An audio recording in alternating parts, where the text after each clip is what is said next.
পরীক্ষা। এ কি মৃত্যু যোগ? বাবা কি বলছেন সন্ন্যাসী? হ্যাঁ, তোর মেয়েকে আজের মধ্যে বিবাহ না দিলে ওর মৃত্যু হবে। হ্যালো বংশী, সুজন তুমি? তুমি রেডি হয়ে চলে এসো, তোমাকে আজের মধ্যে আমার মেয়ে পালকিকে বিয়ে করতে হবে।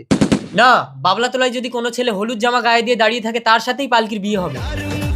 পালকি চল, বাবলাতলায় হলুদ জামা গায়ে দেওয়া যে ছেলেকে পাবো আমি তার সাথে তোর বিয়ে দেবো, তাই বলে ওই ভিখারির বাচ্চা সুজনের সাথে আমি তোর বিয়ে দেবো না। চল। বংশী, তাড়াতাড়ি হলুদ জামাটা খুলে দে, আমি গায়ে দেবো, পালকির বাবা আসছে। সুজন ওর বাবা তো এসে গেছে।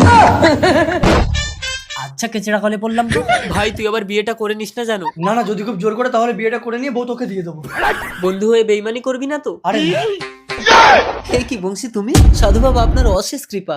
আমি যে ছেলেকে পালকির জন্য পছন্দ করেছিলাম এই বাবলাতলায় এসে সেই ছেলেকেই হলুদ জামা গায়ে দিয়ে পেয়ে গেলাম। নাও না বাবা, তাড়াতাড়ি বিয়েটা করে নাও, নইলে আমার পালকি মরে যাবে। আরে তুমি বিয়ে করছো কেন? সুজন করবে তো। আপাতত বিয়েটা করে না, তুমি ওরই বউ হবে। মালা পরিয়ে দাও, মালা পরিয়ে দাও। আজ থেকে তুমি আমার বউ। আমি আমার কন্যাকে তোমায় দান করে দিলাম, যাও বাড়ি নিয়ে যাও। আরে পিছু ডাকছেন কেন?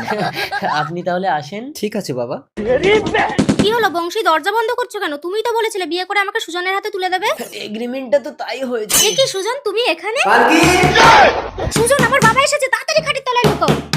কালকে তোমার বাবা আসুন। ভালো আছি বাবা? খুব বাইগা। পালকি আমার একমাত্র মেয়ে, এ বাড়িতে তোমাদের আর থাকতে হবে না। চলো, তোমরা আমার রাজপ্রাসাদে থাকবে। এ বাড়ি চিরদিনের মতো তালা দিয়ে বন্ধ করে দাও। ভালোই হলো। বাবা বলছি কি, আমরা এখানে থাকলে ভালো হতো না? বেশি কথা বলিস না পালকি, তোর বিপদ এখনো কাটেনি। চল। টাটা। সারা বন্ধু হয়ে বেইমানি করলি, আমাকে চিরকালের মতো ঘরে আটকে দিয়ে বউটাকে নিয়ে পালালি।